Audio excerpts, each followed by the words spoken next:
look, let's jump straight into this thing, man. So last month we talked about damage assessments and how we needed to make sure that we cleared up all the damage that occurred after our last breakup or breakups from previous years, however that may be. We just wanted to clear up all the damage, get rid of all the insecurities, heal and mend from all the old wounds and scars so that we can move forward and establish the relationships that we're looking for.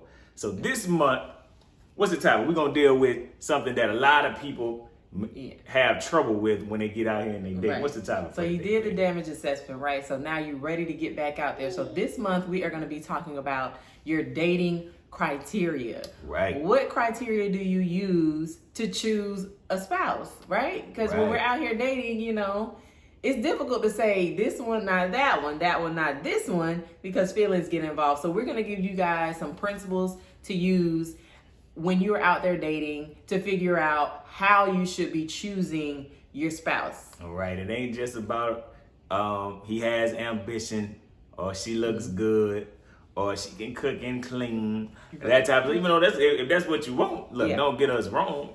We definitely want you to have what you want, but we want you to prioritize your criteria that you're using, the list that you should be using.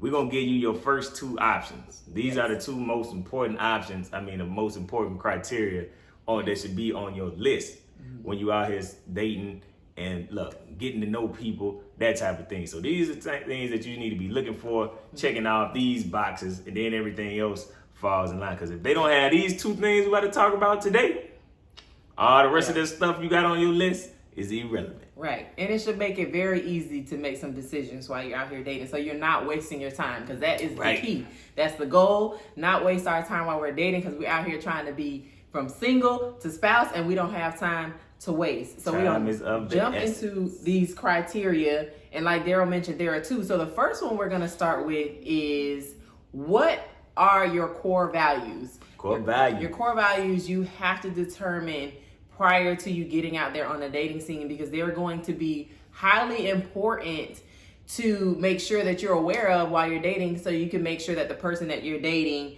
is compatible with those core values that you have about yourself. So what is a core value? How do we determine our core values? That's what we're going to talk about today. So core values are basically the philosophies you live by. Yes, philosophies you live by. I'm glad you just kind of helped me out there. So, and then it basically dictates your decision making. So they're really important. You can kind of see these as deal breakers because they're that important, right? So I agree with that. So when we are here and we're talking about core values, our core values is basically determining the direction that we're going in life. So it's highly important that your core values are going in the same direction with the person that you are calling yourself connecting your life with. It's almost impossible to build a successful, fulfilling relationship.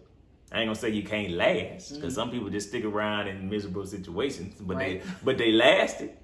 But we want to be lasting and fulfilling. So it's almost impossible for you to have a core value of, I believe, I have a strong core value. One of my core values is family. I believe strongly in the family unit. I believe strongly in what the family unit produces, not just for my family, but for the community and the world that we live in. So if you can't connect yourself, if that's one of your core values, you can't go out there and connect yourself with somebody who doesn't want children, who doesn't want a family, who's cool with just being them and you, or being by themselves. So that's the type of thing, and that's why the core values are so important, because there's so many people. When we come together, we're a team. We become one. And if we're a team and we become one, we can't be going in opposite directions. It's impossible for a team to be successful when they're going in opposite directions. That's why knowing your core values is crucial when you're out here dating. So you won't be out here linking yourself up with somebody who's going in a totally different direction from where you're going. So we're talking about what core values is, why they're so important. How do we discover our core values? Because I believe a lot of people have an idea of what their core values are, but what we like to teach here at No Longer Single is we want to make sure that you're clear and you can quickly identify your core values in another person. Because remember what we said, this is one of the two things that we prioritize when we're out here selecting a spouse. So we want to make sure that we're clear is at the forefront of our minds and our heads when we're out here dating. So we want to get clear on what our core values are. So how can we do that, babe? How can we get clear on what our core values are? So what you really want to make sure that you're thinking about is like, what are some things that you are absolutely like, what is this like super important for you in your life, right? So I'll give you an example. For me, I am a Christian, right? So religion is extremely important to me. Well, relationship, we ain't gonna get into that. Right, but Christianity and believing in Jesus Christ is something that was important for me. So that is something that I determined was a core value because I knew that I could not mix my life with someone who did not believe the same way that I believe. Right. So it has to be something that you're basing your decisions on in life that make you feel comfortable, right? The way that you want to live your life, and it has to align with that person. So you think of it like that. Like, how am I making decisions in my life, and what is extremely important to me and valuable to my livelihood? Right. What's the driving force behind what I'm out here doing? Mm-hmm. And that's pretty much what both of our criteria that we're talking about. Right. It all stems from what am I out here doing and why am I out here doing it? Mm-hmm. If you can connect your life with a person that way, when you out here looking for somebody, if you're basing your criteria on a spouse on what are they out here doing with their life and why are they doing it, I promise you that's going to be the connection. That's going to be the key to a successful, fulfilling relationship. And then you add on all the other good stuff that's on your list, and then you just look. That's when we start talking about we got soulmates. Right. They were made specifically for me. Y'all know how this, we that, feel and the about other, soulmates. all that other good stuff. But yeah, so make sure you know your core values. We want you to sit down, take some time, and really ask yourself, what do I truly value in my life? Right. What actually drives my decision making? Those type of things. And once you come to those conclusions, you use that information to go out here and help you determine somebody that's going in the same direction, believing in the same things as you. Right, exactly. And I think that's a good segue into the second piece of criteria that you need while you're dating. So the second piece of criteria that we think is extremely important to be aware of is your life's mission. Yes. Your purpose, whatever you want to call it. What is that?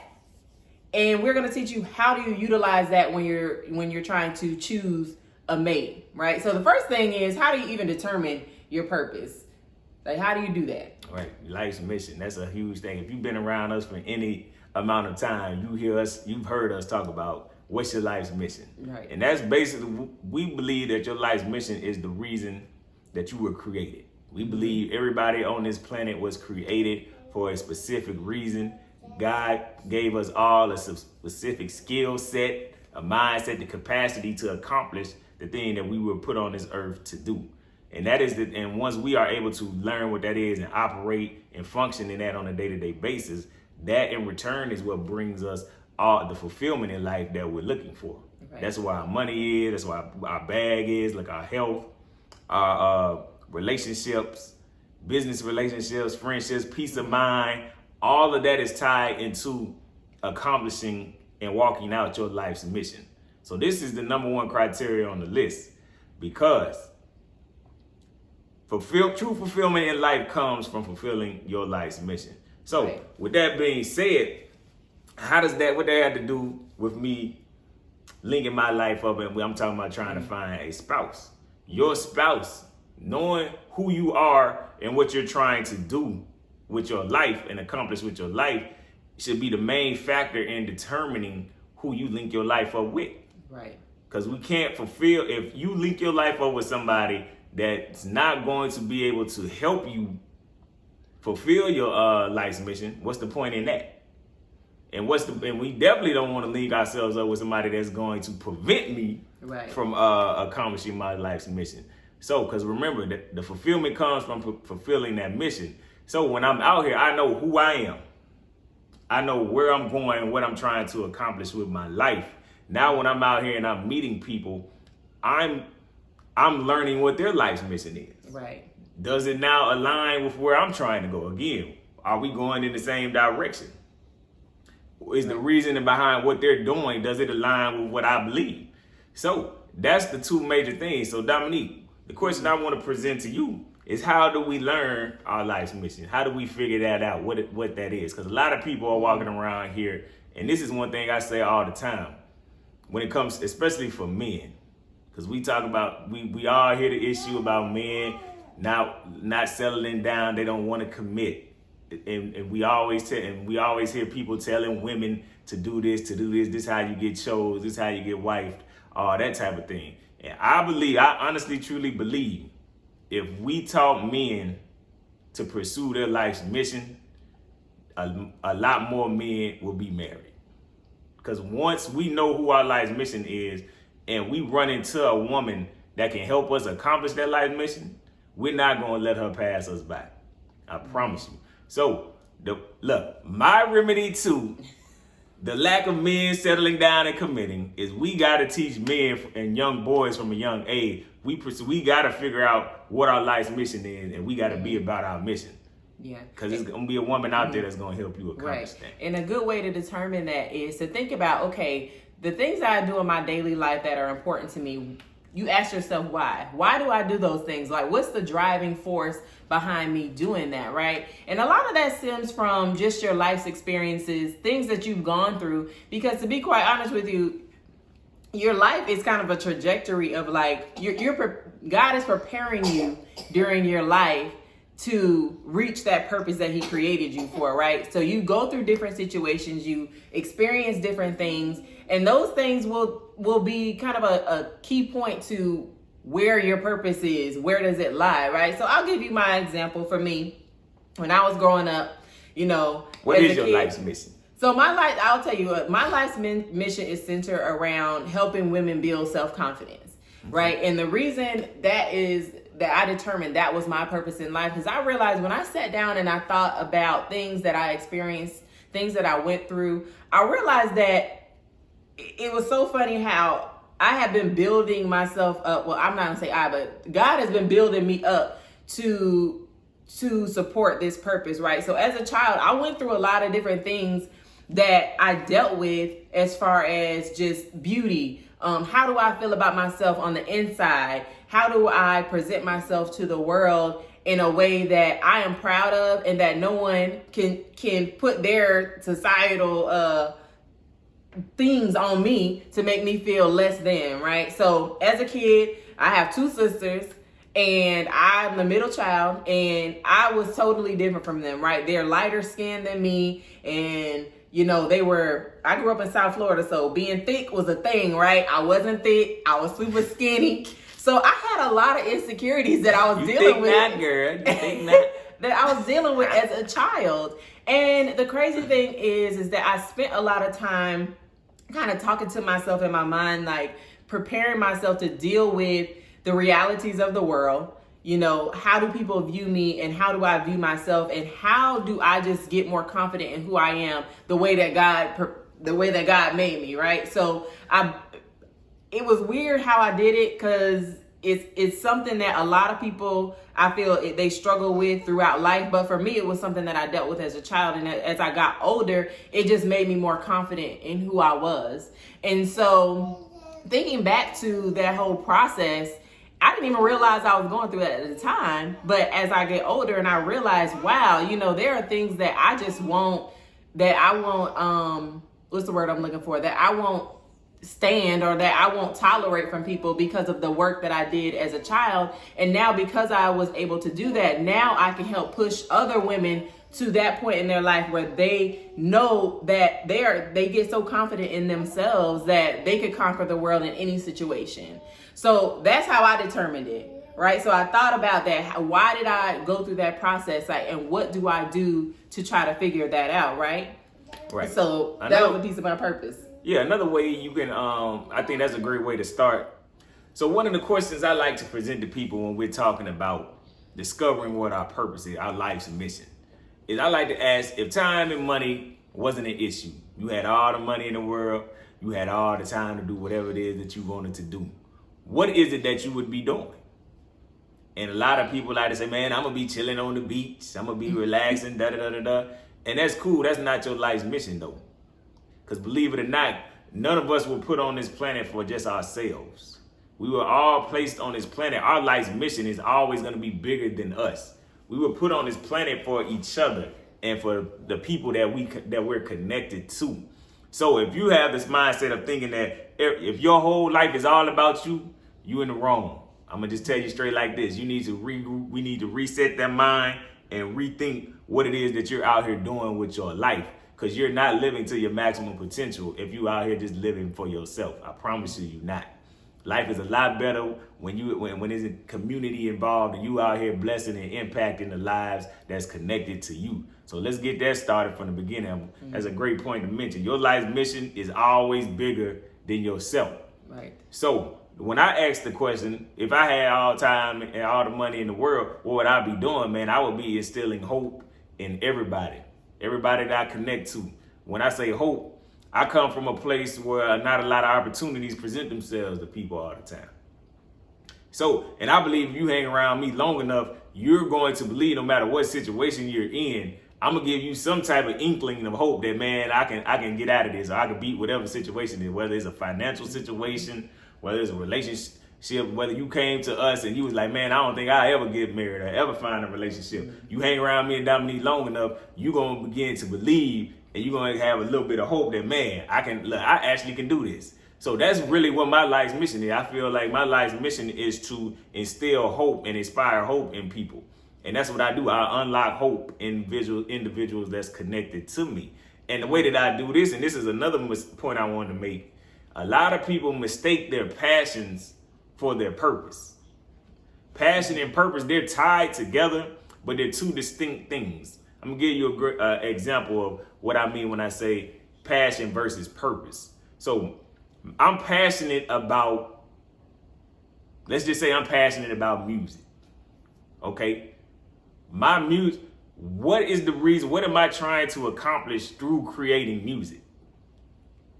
Right. If my passion is music, okay, I wrote this song. What am I trying to accomplish through writing this song?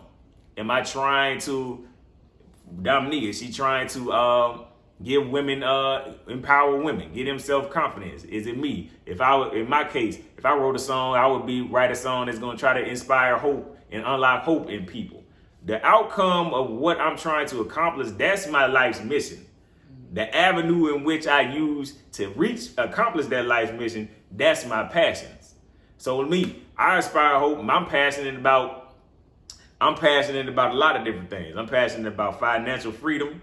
I'm passionate about entrepreneurship, those type of things. I'm passionate about successful relationships and family.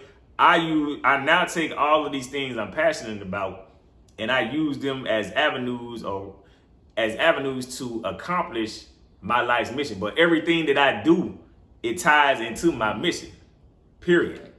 And I believe a lot of people out here making mistakes and we chasing dreams and we chasing the next dollar because we don't allow our life's mission to dictate our decisions. We got in all our life, it always has to tie back to our life's mission. I promise you, if we can learn to do that in our decision making when it comes to our business, our money, our family, our relationship, our friendships, all the decisions I should not be getting into anything that's going to pull me off the path of my life's mission. Because sometimes you're going to be presented with ideas and gifts that's going to look good, but does it go with my life's mission? And it may seem like it's a great deal right now and convenient for the time being, but I promise you on down the line, it's going to mess up something in your life's mission's plan. So that's why we teach life's mission. It should be dictating not only your relationship decisions, but all your decision making. So if it's dictating all of my decision making, my relationships are included in this. So I now have to be able to sit down. Now that I know my life's mission, we're going to bring it back to relationships. I know I went on a little preaching tangent for a second, but we're going to bring it back to relationships. I know my life's mission for my life. I'm sitting down and I'm meeting people. Now I have the criteria to, okay, does this person have the capacity? Do they have the skill set, the spiritual bandwidth to help me accomplish what I'm trying to accomplish with my life? And does their life mission, is it going in the same direction as mine? Can I see our missions coming together and still moving forward, both of us being able to accomplish what we're trying to accomplish? Right. At the same time, we both still have our individual missions that's gonna keep us fulfilled. And that is the key. That's the number one criteria to finding and creating a lasting and fulfilling relationship. If you can do that, yeah, you in the game. I promise you, in the game. And with that being said, babe, you got something else you want to get to? No, y'all. So just keep that in mind. The two major criteria when you're out here dating. Number one, your core values. Know them. And number two, what is your life's mission? And does the person that you're dating's mission align with yours? So hopefully that was helpful for you guys. Of course, we are open to any questions, comments, concerns that you have. Let's discuss. There's an option for you guys to leave a comment below, or we can discuss over in our private group. And we're going to figure this out, y'all. We're going to get y'all together. Get y'all all the way together. So we'll holler at y'all. Y'all be good.